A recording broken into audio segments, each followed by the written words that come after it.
everybody. Welcome back to our YouTube channel Spoken English with Syamala. Today's word is పచ్చబొట్టు. పచ్చబొట్టుని ఇంగ్లీష్లో ఏమంటాము? అలానే పచ్చబొట్టుని use చేసి ఈ సెంటెన్సెస్ని ఇంగ్లీష్లో ఎలా చెప్పాలో చూద్దాం.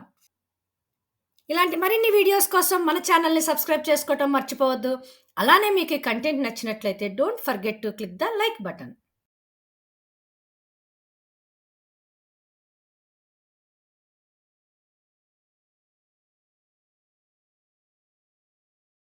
పచ్చబొట్టు. పచ్చబొట్టు అంటే టాటూ. టాటూ అని ఇంగ్లీష్లో అర్థం.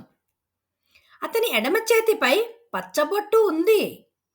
He has a tattoo on his left arm. He has a tattoo on his left arm. మేము టాటూ పార్లర్కి వెళ్ళాము. మేము టాటూ పార్లర్కి వెళ్ళాము. We went to the tattoo parlour.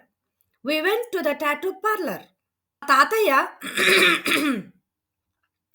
మా తాతయ్య కుడికాలు మీద పచ్చబొట్టు వేయించుకున్నాడు. మా తాతయ్య కుడికాలు మీద పచ్చబొట్టు వేయించుకున్నాడు. My grandfather had a tattoo on his right leg. My grandfather had a tattoo on his right leg. Virat Kohli శరీరంపై 11 పచ్చబొట్లు ఉన్నాయి. Virat Kohli has 11 tattoos on his body. Virat Kohli has 11 tattoos on his body. నాకు పచ్చబొట్టు వేసుకోవడం ఇష్టం ఉండదు. I don't like tattoos. I don't like tattoos. Thank you for watching. Don't forget to subscribe our channel, and if you like this content, don't forget to click the like button. Hasta luego. Adios.